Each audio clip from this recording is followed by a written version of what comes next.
So thanks all for joining.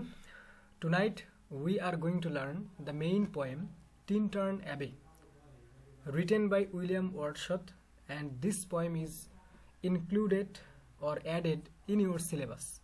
So first poem Tintern Abbey. Before beginning this poem, I would like to share one simple screen. Look at this screen. Probably the screen has been changed. Okay. So Afrin, are you ready? Yeah. Please read the screen.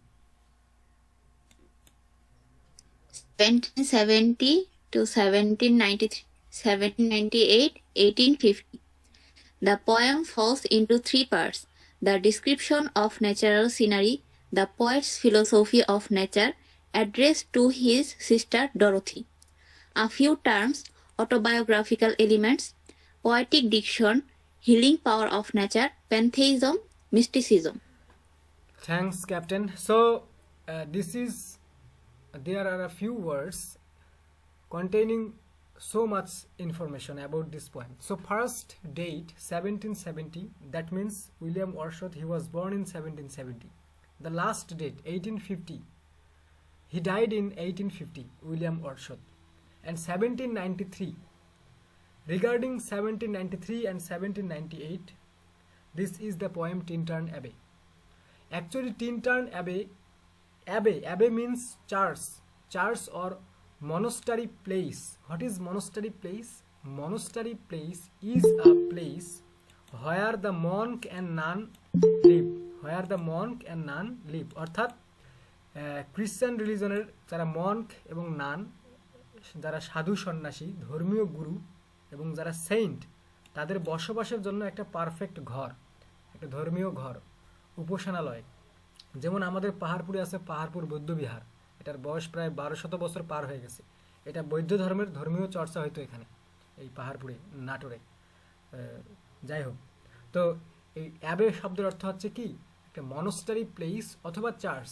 Abe শব্দের English অর্থ abbey means church or a monastery place where monk and nun and saint person lived. Okay, so 1793, in this session William Wordsworth alone traveled this place.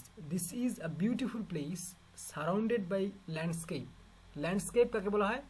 Green spot, যে জায়গাটা সবুজ শ্যামলে যে জায়গাটা ঘেরা, সবুজে ভরপুর, যেখানে গাছপালা আছে বা এক কথা প্রকৃতির একটা সৌন্দর্য যে আছে ফুটে ওঠে, পাওয়া যায় এরকম। তো এই জায়গাটা একটা ভ্যালি, VALLEY, ভ্যালি, অথবা এটাকে সংক্ষেপে ভেইলও বলা হয়, VALE ভেইল, অথবা DALE ডেইলও বলা হয়। এগুলো সবগুলোর অর্থ হচ্ছে উপত্যকা।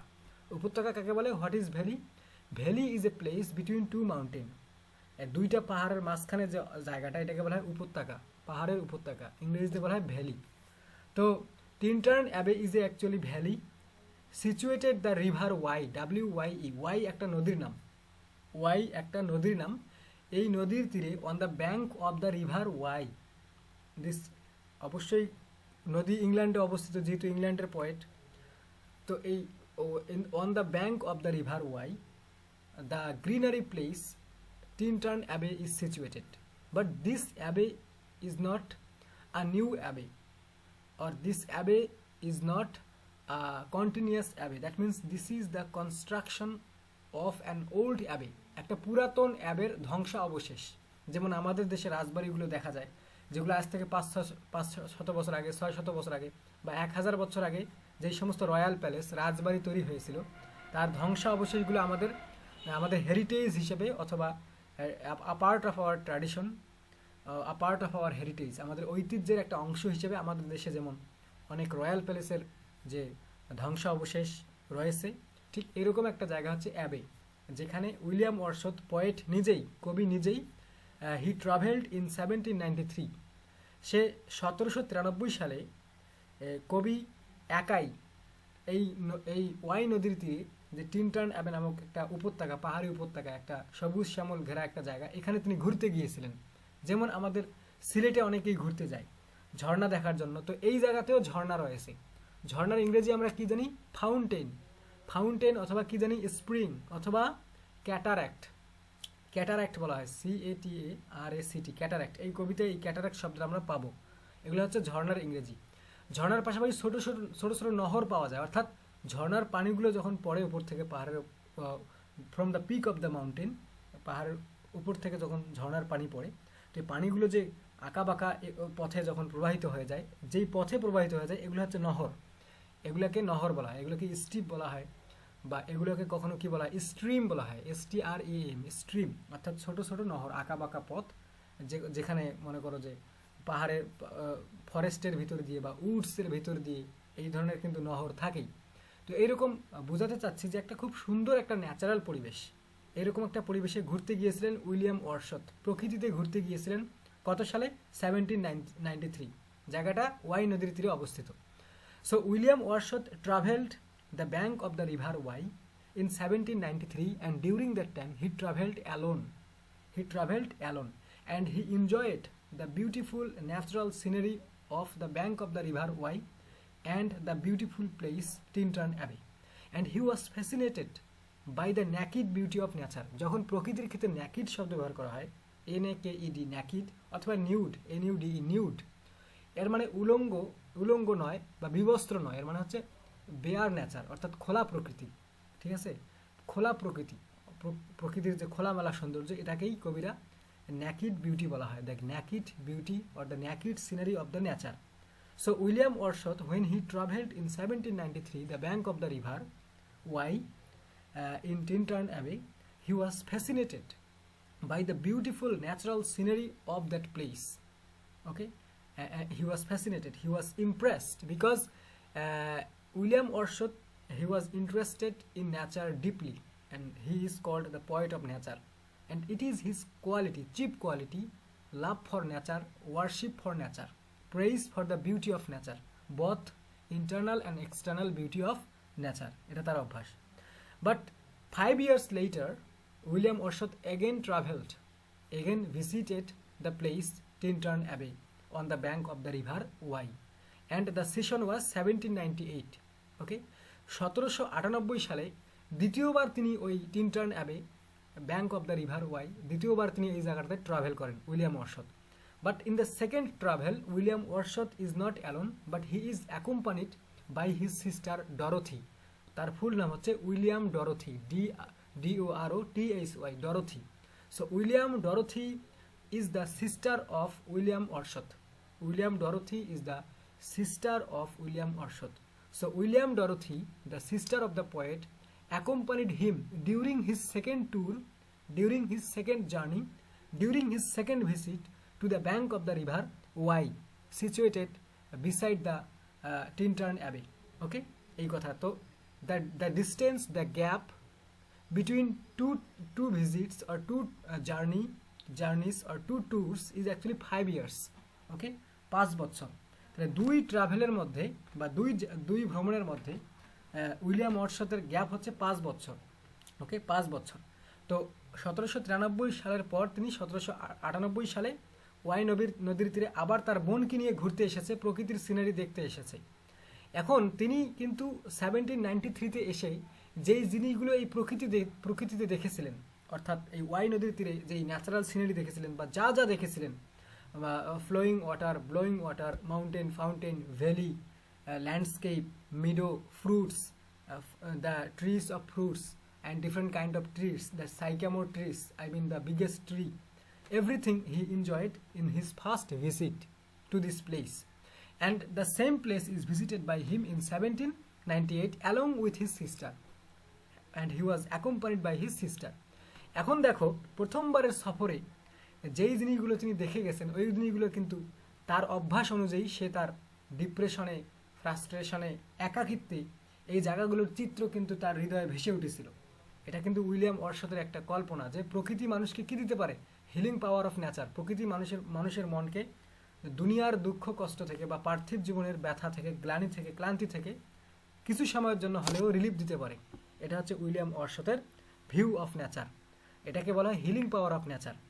তো এই কবিতাতে যে জিনিসগুলো আমরা পাবো, 3টা জিনিস বিশেষ করে এই কবিতায় পাবো। Number 1, the description of natural scenery. তো এই কবিতাতে টোটাল 162টা লাইন আছে। এই কবিতাতে 162টা কবিতার লাইন আছে এবং এই কবিতাকে 3টা অংশে ভাগ করে তিনি 3 রকম ইনফরমেশন দিয়েছেন, বুঝতে হবে। তো এই কবিতাটাকে 3 অংশে ভাগ করে 3 রকম ইনফরমেশনে কবিতাটাকে তিনি সাজিয়েছেন। তো কবিতার শুরুর ভাগে তিনি যেই বিষয়ে আলোচনা করেছেন সেটা হচ্ছে the description of natural scenery. তো তার আশেপাশে যেখানে তিনি দাঁড়িয়ে আছেন তার আশেপাশে যে যে ন্যাচারাল সৌন্দর্য বা প্রাকৃতিক যে সৌন্দর্য আছে এইগুলোকে তিনি প্রথম লাইনগুলোতে তুলে ধরেছেন। তারপরে কবিতার দ্বিতীয় অংশে তিনি তুলে ধরেছেন the poet's philosophy of nature. তো উইলিয়াম ওয়ার্ডসওয়ার্থের নেচার সম্পর্কে যে ফিলোসফি, তার নেচার সম্পর্কে ফিলোসফি কি? একটা হচ্ছে হিলিং পাওয়ার অফ নেচার, প্রকৃতির ক্ষমতা আছে মানুষকে হিল করা, মানুষের হার্টকে কিউর করা, এটা একটা ফিলোসফি। আর দ্বিতীয় ফিলোসফি হচ্ছে কি? প্যানথেইজম। কি বলছি? প্যানথেইজম, যেটা আমি প্রথম ক্লাসে আলোচনা করছি। প্যানথেইজমটা কি জিনিস? A faith or a belief that means the existence of God is mixed everywhere. কোথায় কোথায়? নদীর পানিতে, আকাশে, বনে, রনে বনে, জনে জঙ্গলে, পাহাড়ে, প্রত্যেকটা জায়গায়, এমনকি ইন দ্য হিউম্যান হার্টস, মানুষের হৃদয়েও কার এক্সিস্টেন্স রয়েছে? গডের এক্সিস্টেন্স রয়েছে। আর প্রত্যেকটা জিনিস একটার সঙ্গে আর একটা কানেক্টেড। মানুষেও প্রকৃতির সঙ্গে কানেক্টেড, প্রকৃতি গডের সঙ্গে কানেক্টেড, গড আবার মানুষের হৃদয়ের সঙ্গে কানেক্টেড। এই যে প্রত্যেকটা জিনিসের একটা চেইন রয়েছে। This is the philosophy of William Wordsworth you will have in the second part of this poem, that is the poet's philosophy of nature. Okay, 3 নম্বরটা হচ্ছে address to his sister Dorothy. কবিতার শেষের দিকে তিনি তার বোনকে কিছু উপদেশ দিবেন। এই কবিতার শেষের দিকে তিনি তার বোনের নাম উল্লেখ করে তাকে কিছু উপদেশ দিবেন। কি বিষয়ে? About the philosophy of nature, about the importance of nature, to make a good relationship with nature. These are the advice by William Wordsworth to his sister Dorothy. You will have in the end of the poem, okay? And he will mention the name of his sister, dear sister, my friend, okay? তো এই কবিতায় যে জিনিসগুলো দেখার মতো সেটা হচ্ছে autobiographical elements. Autobiographical elements কি? অর্থাৎ ব্যক্তিগত তথ্য। অর্থাৎ যেহেতু কবিতাটাতে যে বিষয়গুলো লেখা হয়েছে এটা হচ্ছে ফ্রিডম অফ এক্সপ্রেশন, অর্থাৎ নিজের অভিব্যক্তি এগুলোকে এক্সপ্রেস করার স্বাধীনতা, এবং এটাকে সাবজেক্টিভিটি বলা হয়। কবিতার ফর্মে যদি বলো, একটা আছে না সাবজেক্টিভিটি, অবজেক্টিভিটি। কবি যখন নিজের সম্পর্কে বা নিজের পার্সোনাল কিছু জিনিস অ্যাড করে দেয় এগুলোকে বলা হয় সাবজেক্টিভিটি বা সাবজেক্টিভ পোয়েম। যখন অন্য জিনিস অ্যাড করে দেয়, নিজেকে ব্যতি রেখে বাইরের যে কোনো বিষয় নিয়ে লেখে, অন্য কাউকে নিয়ে লেখে, কোনো জায়গাকে নিয়ে লেখে, এটাকে বলা হয় অবজেক্টিভ পোয়েম অথবা অবজেক্টিভিটি। তো এমনও হতে পারে একটা কবিতাতে সাবজেক্টিভিটি এবং অবজেক্টিভিটি দুইটাই থাকতে পারে। একটা সাবজেক্টিভিটি এবং অবজেক্টিভিটি একটা কবিতার মধ্যে দুইটাই থাকতে পারে, এই জিনিসটা মনে রাখতে হবে। তো ছোট ছোট সাধারণত যে সনেট টাইপের যে কবিতাগুলো বা লিরিক্স যেগুলো, ওগুলোতে সাধারণত একটা সাবজেক্টিভ হলে সাবজেক্টিভ হয় অথবা অবজেক্টিভ হয়, আবার সাবজেক্টিভ অবজেক্টিভ দুইটাই ইউজ করা হয়। অর্থাৎ পার্সোনাল এলিমেন্ট এবং আদার্স ইনফরমেশন ওগুলো মিলেও কবিতা লেখা হয়। কিন্তু এটা মোটামুটি একটা বড় পোয়েম, যদিও এটাও একটা লিরিক পোয়েম, কিন্তু এটা একটু বড় পোয়েম, একেবারে ছোট লিরিক পোয়েম না। সো এটাতে আমরা অটোবায়োগ্রাফিক্যাল এলিমেন্টস পাবো কিভাবে? যেমনটা আমি বললাম যে তিনি যে ভ্রমণ করতে গিয়েছিলেন 1793-তে, সে তার কথা এখানে হালকা করে উল্লেখ করবেন, এবং 1798 অর্থাৎ সেকেন্ড ট্যুরে তিনি কি কি দেখেছেন, কি করেছেন। তো এগুলো তো অটোবায়োগ্রাফিক্যাল এলিমেন্টেই হলো, অর্থাৎ পার্সোনাল এলিমেন্ট। অটোবায়োগ্রাফিক্যাল মানে নিজের ব্যক্তিগত কিছু পার্সোনাল তথ্য, পার্সোনাল এলিমেন্ট। আর যদি বায়োগ্রাফিক্যাল হয় তাহলে অন্য কারো তথ্য দেওয়া, ঠিক আছে? আর হচ্ছে পয়েটিক ডিকশন। পয়েটিক ডিকশন নিয়ে আমি আলোচনা করেছি, অর্থাৎ তিনি এই কবিতা লিখতে গিয়ে যেই ল্যাঙ্গুয়েজ, যেই ওয়ার্ডগুলো ইউজ করেছেন, যে এক্সপ্রেশন তিনি ইউজ করেছেন, এগুলো হচ্ছে spoken by men and women, I mean common people, সাধারণ মানুষ যে ইংলিশ ভাষায় কথা বলে সেই সহজ ইংলিশগুলো তিনি এই কবিতায় ব্যবহার করেছেন। কেন ব্যবহার করেছেন এগুলো আমি বলেছিলাম, আবার খেয়াল করে দেই, যাতে করে কবিতার উদ্দেশ্য যেহেতু হচ্ছে to give delight and pleasure, তুমি কবিতা পড়ে একটু প্লেজার পাবা, একটু ডিলাইটেড হয়ে যাবা। এই কারণে প্রথম শর্ত হচ্ছে কবিতার ল্যাঙ্গুয়েজ বোঝা, কবিতার এক্সপ্রেশন বোঝা, কবির মেসেজ বোঝা। এই জন্য তিনি কমন মানুষের ল্যাঙ্গুয়েজটাকে কবিতাতে পয়েটিক ডিকশন অর্থাৎ কবিতার ব্যবহৃত ল্যাঙ্গুয়েজ হিসেবে তিনি ইউজ করেছেন।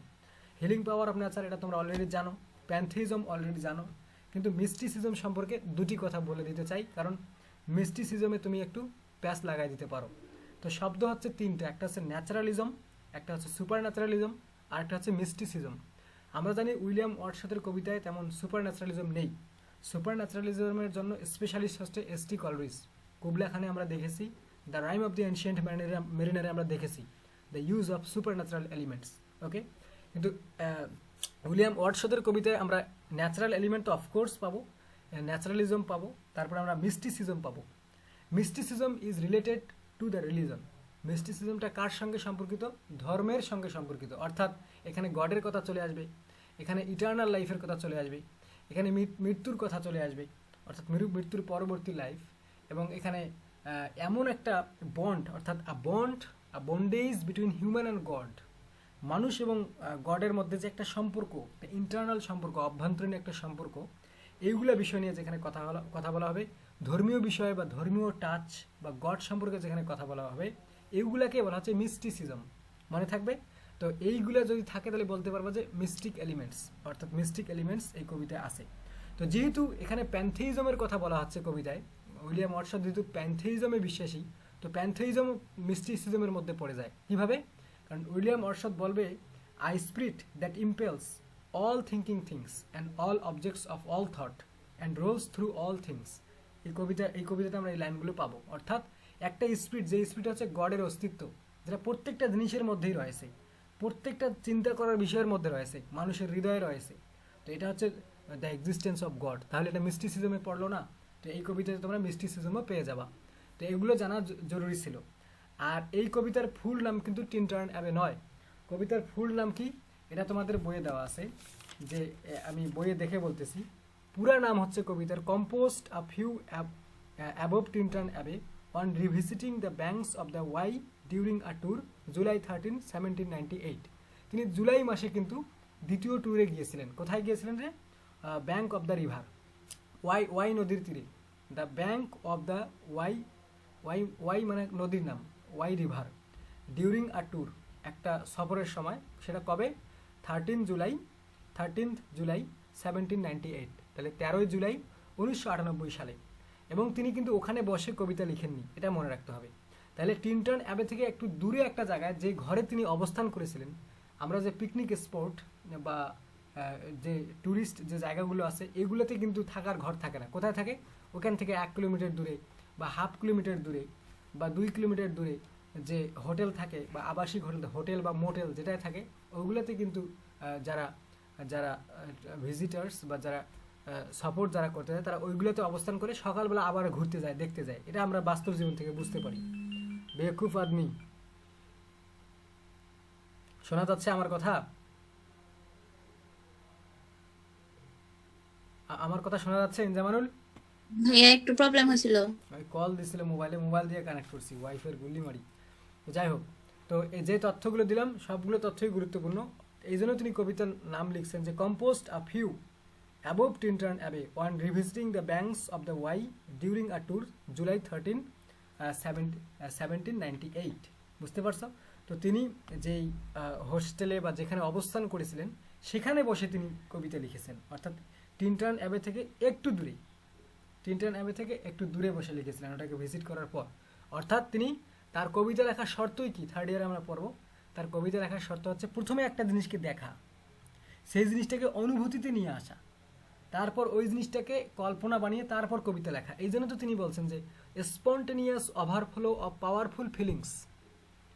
স্পন্টেনিয়াস মানে স্বতঃস্ফূর্তভাবে, যেটা অটোমেটিকলি আসবে। তার মানে কোনো একটা জিনিসকে তুমি রাস্তায় দেখছো, রাস্তায় তো তুমি হাজার হাজার মেয়ে দেখো বা হাজার হাজার ছেলে দেখো, ইয়াং যুবক দেখো, কিন্তু সবাইকে তো তোমার বয়ফ্রেন্ড বা গার্লফ্রেন্ড মনে হয় না, বা লাইফ পার্টনার মনে হয় না, সোলমেট মনে হয় না। এইরকম মনে হয় না যে সে আমার সোলমেট হতে পারে।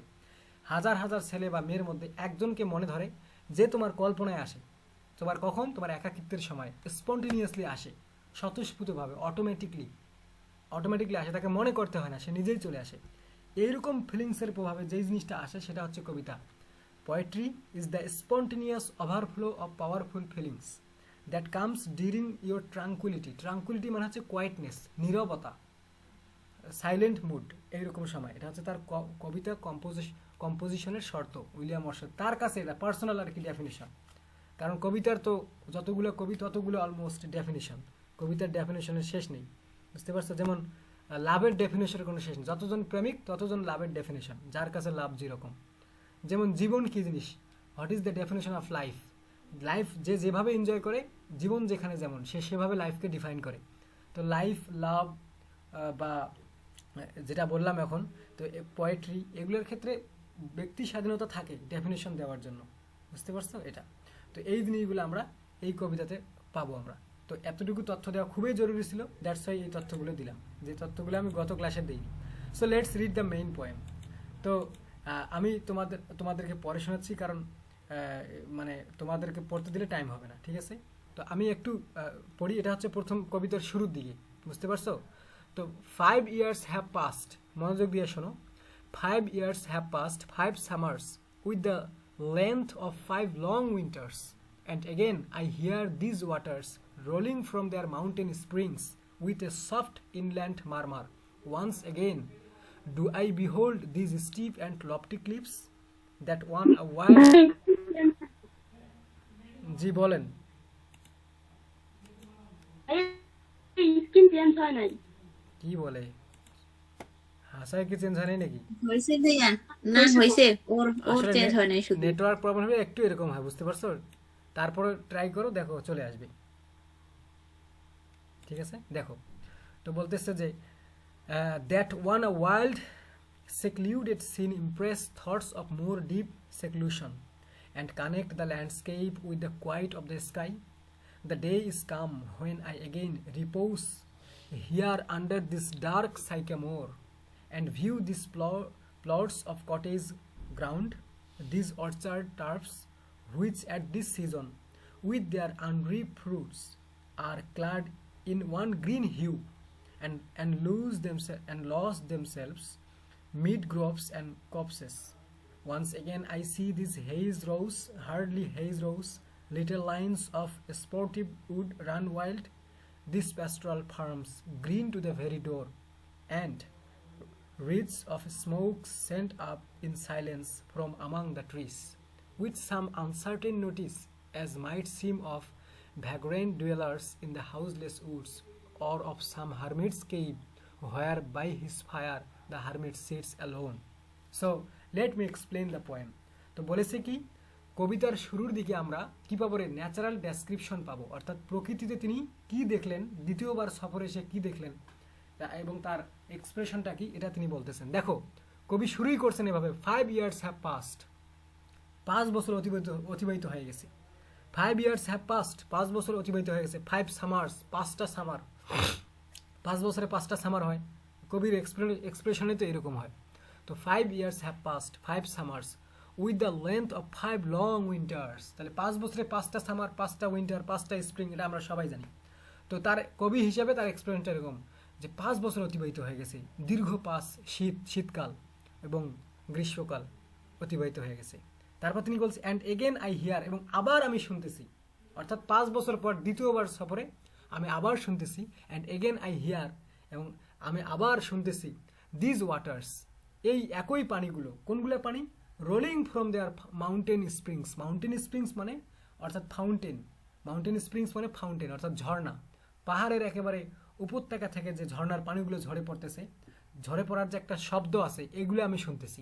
And again I here these waters, অর্থাৎ কোনগুলো ওয়াটার, মনে হয় যেন কবি এমনভাবে বলতেছে সে একটা ঝর্ণার সামনে দাঁড়িয়ে আছে, আর ঝর্ণার রোলিং ওয়াটার অর্থাৎ ঝর্ণা থেকে যে পানিগুলো ঝরে পড়তেছে, এগুলোর একটা যে শব্দ হচ্ছে, দেখবা যারা ঝর্ণা দেখেছো সামনাসামনি থেকে, অথবা যারা আর্টিফিশিয়াল ঝর্ণা দেখেছো বাড়ির সামনে পাইপ দিয়ে পানি পড়ে, সেটারও কিন্তু একটা শব্দ আছে। যাই হোক, এই শব্দ তিনি আবার শুনতেছে 5 বছর পরে। Rolling from their mountain springs with a soft inland murmur, soft murmur মানে হচ্ছে কি, কলকলানি শব্দ। আমি মারমার শব্দের কথা বলেছিলাম, মারমার যদি নদীর পানির শব্দে, পানির প্রবাহিতর ক্ষেত্রে, এগুলো হচ্ছে এমন কিছু ওয়ার্ড যেগুলো কোনো কিছু শব্দ, কিসির মিসির শব্দ, পাখির কিসির মিসির শব্দ, পানির কলকল শব্দ, পাখির কোলাহল, এগুলো বোঝাতে মারমার শব্দ ইউজ হয়, অর্থাৎ পানি প্রবাহের যে একটা শব্দ, এটাকে মারমার শব্দ বলা হচ্ছে, ঠিক আছে। তো এগুলো আমি শুনতেছি ওয়ান্স এগেন, এবং আবার তিনি ওই এক্সপ্রেশন দিচ্ছে once again, do I behold this steep and lofty cliffs, do I behold these steeps and lofty cliffs that on a wild secluded scene impress thoughts of more deep seclusion. তিনি বলতেছেন যে do I behold, আমি কি আবার শুনবো, বুঝতে পারছো। This steep and lofty cliffs, এখানে স্টিপ অ্যান্ড লফটি ক্লিপস দ্বারা ওই যে নুড়ি পাথরের যে এলাকা, অর্থাৎ ঝর্ণা থেকে পানি প্রবাহিত হয়ে নহরগুলো দিয়ে, স্টিপ দিয়ে, অর্থাৎ ছোট ছোট আঁকা বাঁকা পথে লফটি ক্লিপস, ক্লিপস শব্দের অর্থ অনেক সময় ক্লিপ শব্দের অর্থ পাহাড়ের যে উঁচু নিচু জায়গা, পাথুরি পাহাড়, এটাকেও বোঝানো হয়। ক্লিপস মানে আবার ছোট ছোট নুড়ি পাথর অর্থাৎ রক্স যেগুলোকে বলা হচ্ছে, বা স্মল স্টোনস যেটাকে আমরা রক্স বলি, এগুলো বলা হচ্ছে। তো ঝর্ণা থেকে পানি পড়ে আঁকা বাঁকা পথে যে পাথুরি ভূমিটা হচ্ছে the land is stony land, Rocky land. এই ল্যান্ডের উপর দিয়ে যে আঁকা বাঁকা পথে যে নহর তৈরি হয়েছে পানির, এটার কথা বলতেছে। ওকে, once again do I behold these steep and lofty cliffs that on a wild secluded scene, secluded মানে হচ্ছে অ্যালোন, মানে লো, একক, secluded মানে হচ্ছে single. So that on a wild secluded scene impress thoughts of more deep seclusion, যেই এই একক সৌন্দর্যটা বা এই একক সিনারিটা, যেটা থটস অফ মোর ডিপ সেক্লুশন, যেটা আমার হৃদয়ে আরও গভীর একটা চিন্তা ভাবনা তৈরি করে। অর্থাৎ এই যে ঝর্ণা থেকে ঝরে যাওয়া পানি একেবারে পাথুরি ভূমির উপর দিয়ে আঁকা বাঁকা পথে যে এগিয়ে যাচ্ছে, এই একক একটা সিনারি, এটা আমার হৃদয়ে আরও একক কিছু অনুভূতি তৈরি করে, যেটাকে ন্যাচারাল ফিলোসফি বলা হচ্ছে, যেগুলো তিনি পরে বলবেন। আপাতত বা এই মুহূর্তে তিনি যে ন্যাচারাল ডেসক্রিপশন কি দেখতেছেন 5 বছর পর, এটা তিনি বলতেছেন। এবং তার এই এক্সপ্রেশনে আমরা এটাও বুঝতে পারতেছি এইগুলো তিনি 5 বছর আগেই দেখেছিলেন, যেহেতু তিনি এগেন শব্দ ব্যবহার করছেন, ওয়ান্স এগেন এবং এগেন শব্দ ব্যবহার করছেন। ওকে, আচ্ছা, and connect the landscape with the quiet of the sky, মানে কানেক্ট দ্য ল্যান্ডস্কেপ কাকে বলা হয়?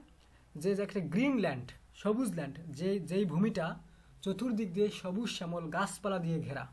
তো এই জিনিসটাকে কানেক্ট করেছে কবির এক্সপ্রেশন অনুযায়ী, সে বলতেছে and connect the landscape with the quiet of the sky, নীরব আকাশের সঙ্গে মনে হয় যেন এই যে গ্রিন সিনারিটা বা এই গ্রিন ল্যান্ড বা ল্যান্ডস্কেপ, এটা যেন আকাশের সঙ্গে মিশে গেছে, এরকম তার মনে আছে। সে এক্সপ্রেস করতেছে, মানে সৌন্দর্যটা এতই কিউট, এতই ইমপ্রেসিভ, এতই সুন্দর যে মনে হয় যেন এই ন্যাচারাল প্রকৃতিটা আকাশের সঙ্গে মিশে গেছে। And connect the landscape with the quiet of the sky. তারপর বলছে the day is come when I again repose here, এই দিনটা আবার চলে আসলো। 5 বছর আগে আমি আসছিলাম এখানে, আবার আসছি এবং এই দিনটা আবার চলে আসলো। The day is come when I again repose here, আবার আমি এখানে দাঁড়িয়েছি, এগুলোকে অনুভব করতেছি। Under this dark sycamore is a name of a big tree, যেমন আমাদের দেশে হিজল গাছ, বট গাছ যেগুলো বড় বড় হয়, বা পাকর গাছ, বট গাছ আর পাকর গাছ ম্যাক্সিমাম জায়গায় একসঙ্গে থাকে। যে আগেও যেমন বলতাম আমি 60-70 বছর বয়স যেগুলো গাছের অনেক বড় বড় হয়, বা জঙ্গলে যে বড় বড় পুরাতন ওল্ড যে গাছগুলো, এগুলোকে কেন ডার্ক সাইকামোর কেন বললো? যেই গাছে যত বেশি লতাপাতা, যত তরুলতা, ওই গাছটা কিন্তু চতুর্দিক থেকে ঘিরে নেয়, ওই গাছটা কিন্তু সব দিক থেকে ঘিরে নেয়। এবং গাছের লতাপাতা বা গাছের লিভস অনেক বেশি হওয়ার কারণে সূর্যের আলো গাছের ভিতরে প্রবেশ করতে পারে না, এই জন্য গাছটাকে ডার্ক দেখা যায়, অর্থাৎ অন্ধকার দেখা যায়। বুঝতে পারছো? অর্থাৎ ছায়া, গাছের লতাপাতা বা ব্রাঞ্চেস বা লিভস, এগুলোর ছায়া, ডালপালার এগুলোর ছায়া, এটা তিনি বোঝাতে চাচ্ছেন ডার্ক সাইকামোর দ্বারা। একটা বড় গাছের এই লতাপাতা এখানে একটা বড় গাছ সাইকামো, এটা ওই ইংল্যান্ডেই পাওয়া যায় এগুলা গাছ। Okay, so here under this dark sycamore, এই ডার্ক সাইকামোর গাছের নিচে, and view this plots of cottage ground, অর্থাৎ আমি এই জিনিসগুলো দেখতেছি, কি দেখতেছি? This plots of cottage ground, অর্থাৎ এই যে জায়গায় আমি আছি এখানে ছোটোখাটো অনেকগুলো কটেজও আছে, অর্থাৎ কুড়ে ঘর। এগুলো দ্বারা কটেজ কোথায় থাকে রে? আরবান এরিয়াতে থাকে নাকি রুরাল এরিয়াতে থাকে? Of course you will found cottage or hut, মানে কুড়ে ঘর, এবং এটা কোথায় পাবা? ইন দ্য রুরাল এরিয়া, গ্রাম্য পরিবেশে। অফকোর্স এটা একটা রুরাল এরিয়া, যে জায়গার তিনি ডেসক্রিপশন দিচ্ছেন, এগুলো তো শহরে থাকে না, এটা গ্রাম্য পরিবেশে থাকে, প্রকৃতিতে থাকে। প্রকৃতি শহরে না, শহরের বাহিরে। So this plots of cottage ground, তো আমি দেখতেছি কোথায় থেকে? এই সাইকামোর গাছের নিচ থেকে, এই যে এই কুড়ে ঘর সম্পূর্ণ এই রুরাল এরিয়াটা দেখতেছি। আর কি দেখতেছি? দিস অর্চার্ড টাপস, এই যে ফলের বাগান, দিস অর্চার্ড টাপস, এই ফলের বাগান দেখতেছি। হুইচ অ্যাট দিস সিজন, মনে রাখবা ইংল্যান্ডে জুলাই মাসে কিন্তু গাছে ফল হয় কিন্তু পাকে না। মনে রাখবা, গাছে ফল হয় কিন্তু পাকে না। আচ্ছা বলো তো, একটা পাকা আমের কালার এবং আরেকটা কাঁচা আমের কালার, অর্থাৎ ইয়াং ম্যাঙ্গো, একটা হচ্ছে রিপড ম্যাঙ্গো, দুইটার কালার কিন্তু এক না। যেই আমটা কাঁচা আম, এটার কালার হচ্ছে গ্রিন কালার। যে আমটা কাঁচা আম এর কালার হচ্ছে গ্রিন কালার, আর যেই আমটা পাকা আম এটার কালার অনেক সময় লাল হয়ে যায়, অনেক সময় হলুদ কালার হয়ে যায়। তো একটা আম পাকার আগে একরকম কালার থাকে এবং পাকার পরে একরকম কালার হয়ে যায়। কিন্তু তিনি জুলাই মাসে গেছেন, 13 জুলাইতে গেছেন। জুলাইতে গাছের ফল পাকে না, গাছের ফল গ্রিন কালার থাকে। বুঝতে পারছো? যেমন কমলা, কমলা কিন্তু প্রথমে গ্রিন থাকে, তারপর পাকার পর কমলা কালার চেঞ্জ হয়ে যায়। বাইরে যে যে খোলস আছে বা খোসা আছে এটার কালার চেঞ্জ হয়ে যায় এবং ভিতরেরও কালার কিন্তু চেঞ্জ হয়ে যায়। তো যাই হোক, তিনি যেই সময় গেছেন এই সময় কিন্তু এই ফ্রুটস অর্থাৎ যে ফলগুলো গাছে গাছে হয়েছে এই ল্যান্ডস্কেপে বা এই আম বাগানে, অ্যান্ড অ্যাট দিস সিজন, অর্থাৎ এটা ছিল জুলাই মাস, ফল পাকার সময় না, যখন ফল গাছে গাছে ধরেছে পাকবে পরে, এইরকম একটা সময়ে তিনি ঘুরতে গেছেন। এই জন্য তিনি সেই সময়েরই এক্সপ্লেনেশন দিচ্ছেন। Okay, this orchard tufts which at this season, এই সময়ে, উইথ দেয়ার আনরিপ ফ্রুটস, আনরিপ মানে পাকেনি এরকম ফল, অর্থাৎ গ্রিন কালার ফল, গ্রিন কালার ফ্রুটস, অর্থাৎ গাছের লতা পাতাও গ্রিন কালার, ফলেও গ্রিন কালার, যে ল্যান্ডস্কেপ এটাও গ্রিন কালার, সব কিছু গ্রিন, উডস পুরা ভ্যালি পুরাটাই গ্রিন কালার, এরকম একটা সময় তিনি গেছেন, সবুজে সবুজে ভরপুর। With their unripe fruits are clad in on green hue, একটা বিশাল বড় একটা সবুজের সমাহার দেখা যাচ্ছে। বুঝতে পারছো? And lose themselves mid groves and copses, এই যে এই গাছপালা এবং ফসল ফলাদি, বা এক কথা গাছের মাঝে যেন সব কিছু হারিয়ে গেছে, অর্থাৎ সবুজ, তারপরে সবুজ ফল, তারপরে সবুজ গাছপালা লতা পাতা সবগুলো যেন এক হয়ে গেছে। বুঝতে পারছো? এরকম সিনারি তিনি দেখতেছেন সাইকামোর গাছের অন্ধকার একটা ছায়াময় সাইকামোর গাছের নিচে থেকে দাঁড়িয়ে তিনি এই জায়গাগুলো দেখেছেন। কখন? দ্বিতীয় সফরে।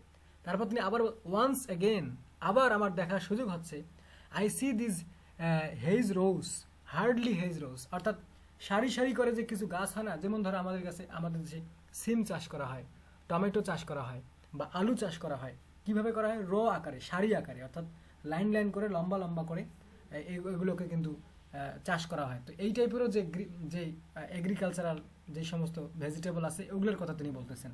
So this hedge rose, hardly hedge rose, little lines of sportive wood run wild. এখানে ওয়াইল্ড মানে হিংস্র না, ওয়াইল্ড মানে হচ্ছে এখানে ডিপ ডার্ক, এখানে ওয়াইল্ড মানে হিংস্র না। বুঝতে পারছো? মনে রাখবা, প্রকৃতির কিন্তু দুইটা দিক আছে। একটা মানুষের যেমন ভালো মন্দ দিক আছে, প্রকৃতিরও কিন্তু দুইটা দিক রয়েছে। একটা হচ্ছে হিংস্র, the violent part of nature and the beautiful part of nature. বুঝতে পারছো? তো উইলিয়াম ওয়ারশট সবসময় বিউটিফুল পার্ট অফ নেচার, প্রকৃতির সুন্দর অংশটা নিয়েই কথা বলছেন। তিনি কখনো প্রকৃতির যে হিংস্র সাইড, যেমন ঝড়, বন্যা, বাতাস, জলোচ্ছ্বাস, তারপরে ঘূর্ণিঝড়, সাইক্লোন, যেগুলো আছে এগুলো তো প্রকৃতি থেকেই হয়, কিন্তু এগুলোর কথা তিনি বলেননি। তিনি সবসময় প্রকৃতির সুন্দর সাইডটার কথাই বলছেন।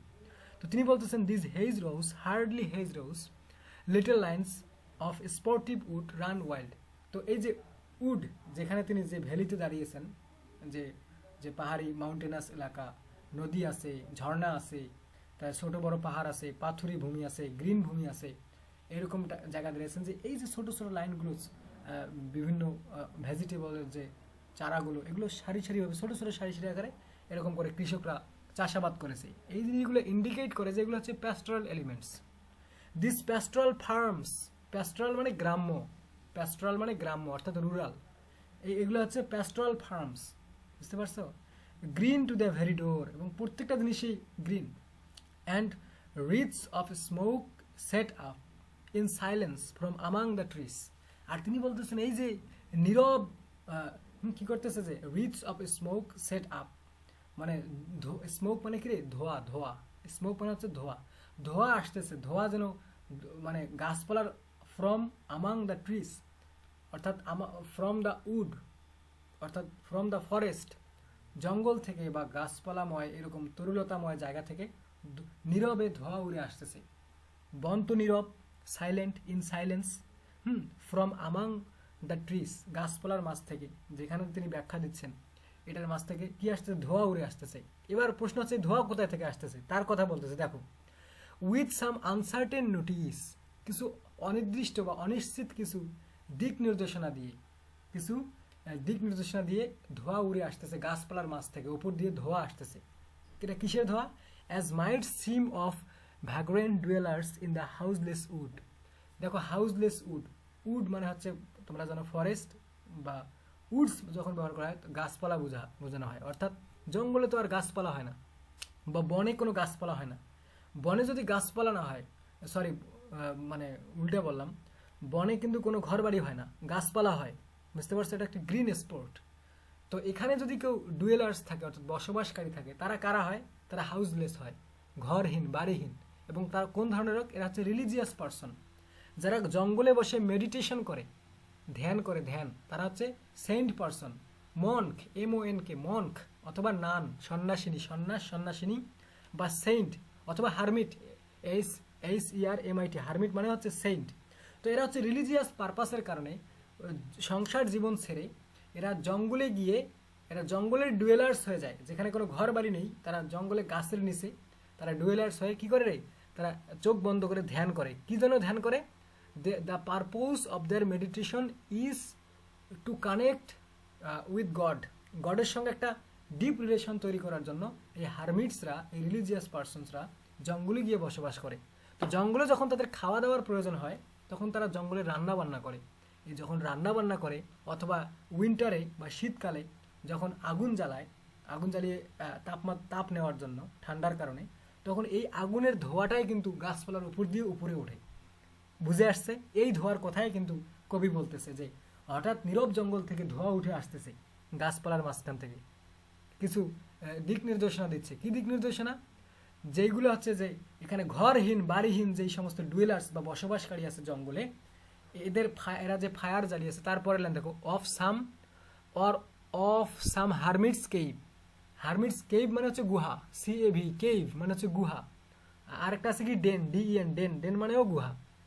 তো এই যে তারা পাহাড়ের বিভিন্ন চূড়ায় গুহার নিচে বসবাস করে এবং তার বাইরে রান্না বান্না যদি করে, তো সেই ধোঁয়াটা উপর থেকে আসে। তো এইগুলো থেকে ধোঁয়া আসতেছে, এই কথাটাও তিনি ব্যাখ্যা দিচ্ছেন, যেটা দেখেছেন। Of some hermit's cave where by his fire the hermit sits alone. যেখানে তার আগুনের পাশে, বাই পাশের অর্থেও ব্যবহৃত হয়। বাই মানে হচ্ছে নিয়ার, ঠিক আছে, বিসাইড, পাশে। তো হোয়ার বাই হিজ ফায়ার, যেখানে সে আগুনের পাশে, the hermit sits alone. Hermit মানে সেন্ট, মনক, নান, ধর্মীয় পার্সন যারা কি করে? জঙ্গলে বসে মেডিটেশন করে, ধ্যান করে। তো এই ডেসক্রিপশনটাও তিনি এখানে দিয়েছেন। কেন? কারণ গাছপালার উপর দিক দিয়ে ধোঁয়া উড়ে আসতেছিল, নীরব জঙ্গলের মাঝখান থেকে স্মোক আসতেছিল। এই স্মোকটা কাদের? এটা কথা ব্যাখ্যা দিতে গিয়ে তিনি বললেন যে of some hermit's cave where by his fire the hermit sits alone. বুঝে আসছে এতটুকু কথা? যে এই যে এতটুকুই তিনি প্রেজেন্ট ডেসক্রিপশন দিলেন, এবং তার থেকে আমরা এটাও বুঝতে পারলাম এই সেম জিনিসগুলো তিনি 5 বছর আগেও দেখেছিলেন, অর্থাৎ ইন 1793-তে তিনি এই সেম ডেসক্রিপশনগুলো প্রকৃতিতে দেখেছিলেন, এই on the bank of the river Wye in Tintern Abbey. বুঝতে পারছো? তারপর next line, these beauteous forms মানে হচ্ছে শেপ, আকৃতি। দিস বিউটিফুল আকৃতি বা শেপ, প্রকৃতির এই খুব অসাধারণ সুন্দর যে আকার আকৃতি, থ্রু আ লং অ্যাবসেন্স, একটা দীর্ঘ অনুপস্থিতির মাঝে, অর্থাৎ সে যে 5 বছর পর আসছে এই কথা বলতেছে, দীর্ঘ অনুপস্থিতির মাঝে, have not been to me as in a landscape to a blind man's I. দেখো যে have not been to me as is a landscape to a blind man's I. দেখো 5 বছর আমি এই ল্যান্ডস্কেপ, এই গ্রিন স্পট থেকে দূরে ছিলাম, 1793 থেকে 1798, 5 বছর আমি দূরে ছিলাম। কিন্তু একজন অন্ধ মানুষের চোখের সামনে কিন্তু কোনো গ্রিন, কোনো ব্লু, কোনো ইয়েলো এগুলো কালার কিন্তু নেই। তো যে অন্ধ মানুষটা দেখতে পারে না, তার কাছে কিন্তু যখন অ্যাবসেন্স মিনস অ্যাবসেন্স, মানে তার কাছে অ্যাপিয়ার হওয়ার কোনো কিছু নেই। যে জিনিসটা চোখে দেখবা ওটার ফিলিংসই তোমার মাঝে কাজ করবে, চোখে না দেখলে তো ফিলিংস আসবে না তোমার মাঝে। তো এখন যদি আমি বলি যে একটা 10,000 টাকার নোট তৈরি হয়েছে, এখন তুমি ফিল করো তার আকৃতি বা ডিজাইন কেমন হবে, করতে পারবে না, নিয়ে আসতে পারবে না। কেন? ওই 10,000 টাকার নোট তুমি এখনো দেখোই নেই, তো ওটাকে নিয়ে আসবা মাথায় কিভাবে, তো রিকালেক্ট কিভাবে করবা?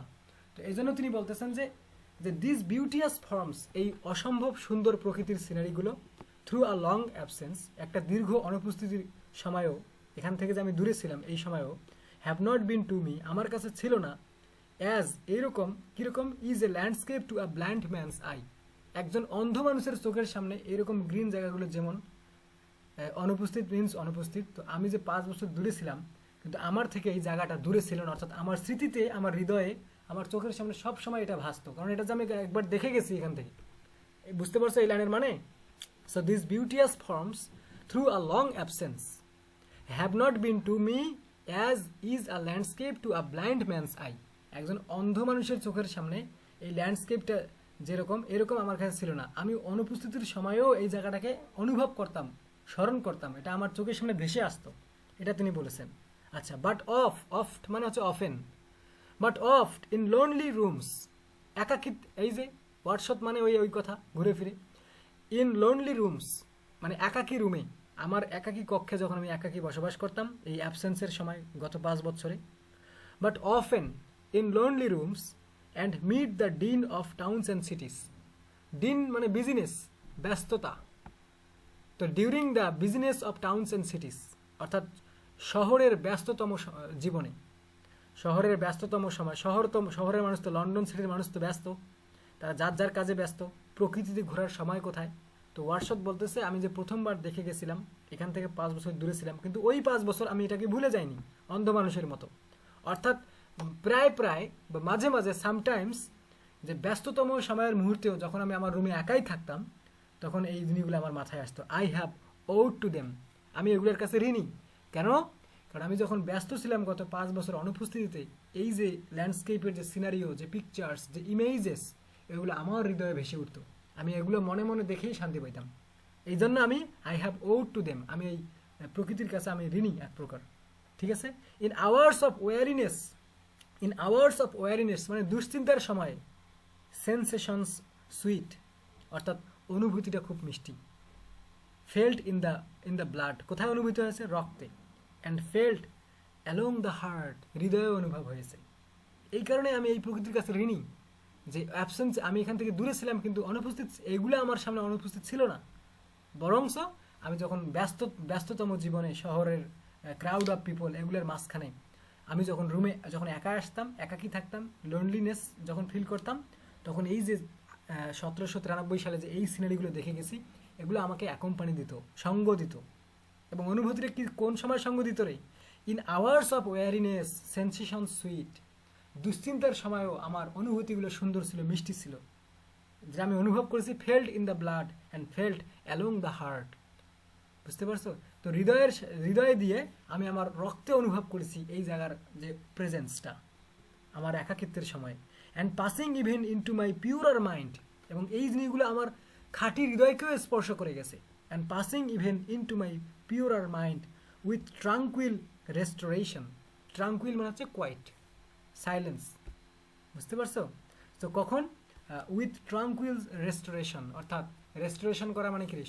মানে রিস্টোর করা, অর্থাৎ কোনো একটা আমার যে হার্ট দুশ্চিন্তায় বা যে কোনো কারণে আমার হৃদয় ক্লান্ত, এই ক্লান্ত হৃদয়কে আবার রিস্টোর করা, নতুন করে জাগ্রত করা, আবার জাগিয়ে তোলা একটা অনুভূতির মাধ্যমে।